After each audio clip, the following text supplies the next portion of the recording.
1992 पासून शिक्षणाची उज्ज्वल परंपरा श्री सिद्धेश्वर शिक्षण प्रसारक संस्थेचे शिवाजी विद्यापीठ कोल्हापूर संलग्न विठ्ठलदाजी पाटील कला वाणिज्य व विज्ञान महाविद्यालय सलगरे BA BCom BSc प्रवेश सुरू सुसज्ज प्रयोगशाळा समृद्ध ग्रंथालय स्वतंत्र अभ्यासिका संगणक सुविधा CCTV सुरक्षित परिसर राष्ट्रीय सेवा योजना सांस्कृतिक विभाग शिष्यवृत्तींच्या विविध योजना आजच प्रवेश घ्या आणि उज्ज्वल भविष्य सुरक्षित करा।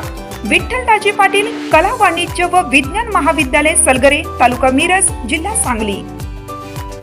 प्रत्येक बातमीतील घटनेच्या वास्तविकतेची तुलना थेट पाहत रहा सांगली अपडेट। मिरज तालुक्यातील बेळंकी गावातून खिंडीकडे जाणाऱ्या रस्त्याची अक्षरशः वाताहत झाली असून या ठिकाणी काही वर्षापूर्वी रस्ता होता का असाच प्रश्न आता ग्रामस्थांकडून उपस्थित केला जात आहे। कोट्यावधी रुपये खर्च करून तयार करण्यात आलेल्या या रस्त्याची सध्याची अवस्था पाहता रस्त्याचे काम निकृष्ट दर्जाचे झाले असल्याचा आरोप ग्रामस्थांकडून केला जात आहे।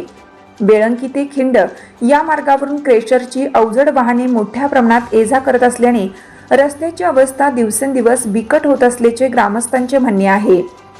अवजड वाहनांची सातत्याने होणारी वाहतूक आणि त्यातच रस्त्याच्या कामाचा दर्जा यामुळे रस्त्यावर ठिकठिकाणी मोठे खड्डे पडले असून रस्त्याची अक्षरशः चाळण झाली आहे।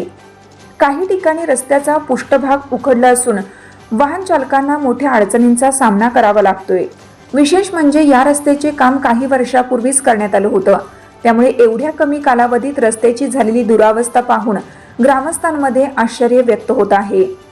रस्ता तयार झाल्यानंतर काही वर्ष तरी तो सुस्थितीत राहणं अपेक्षित असताना प्रत्यक्षात मात्र रस्त्याची अवस्था पाहता कामाच्या गुणवत्तेबाबतच प्रश्नचिन्ह निर्माण झाले आहे।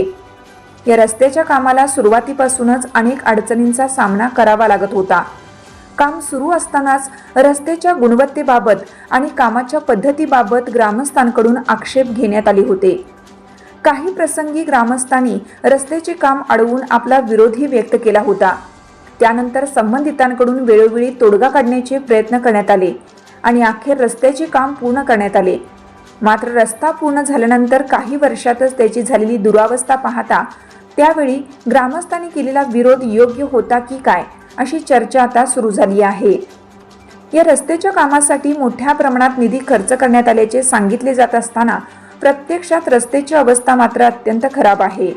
त्यामुळे सार्वजनिक बांधकाम विभागाने कामाच्या गुणवत्तेवर योग्य प्रकारे लक्ष दिलं होतं का, कामाची गुणवत्ता तपासण्यात आली होती का, संबंधित अधिकाऱ्यांनी प्रत्यक्ष पाहणी केली होती का, असे अनेक प्रश्न ग्रामस्थांकडून उपस्थित केले जात आहेत।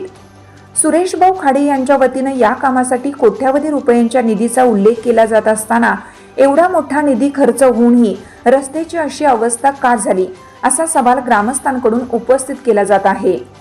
निधीचा योग्य विनियोग झाला का आणि कामाच्या गुणवत्तेची जबाबदारी निश्चित करण्यात आली होती का याची चौकशी करण्याची मागणीही ग्रामस्थांकडून होत आहे। क्रेशरमधून ये-जा करणाऱ्या अवजड वाहनांमुळे रस्त्याची आणखीन मोठ्या प्रमाणात हानी होत असल्याचा ग्रामस्थांचा आरोप आहे। त्यामुळे या मार्गावरून होणाऱ्या अवजड वाहतुकीवर नियंत्रण आणण्याची मागणी होत आहे। त्याचबरोबर रस्त्याची तातडीने पाहणी करून आवश्यक त्या ठिकाणी दुरुस्ती करावी आणि रस्ता पुन्हा दर्जेदार पद्धतीने तयार करावा अशी मागणी ग्रामस्थांकडून केली जात आहे। जनतेच्या पैशातून कोट्यावधी रुपये खर्च करून तयार करण्यात आलेला रस्ता काही वर्षातच वापरण्यायोग्य राहिला नसेल तर या कामाची जबाबदारी कोणाची? निधीचा चुराडा नेमका जनतेच्या सोयीसाठी झाला की ठेकेदार आणि संबंधित यंत्रणेच्या निष्काळजीपणामुळे असा संतप्त सवाल ग्रामस्थातून व्यक्त होत आहे।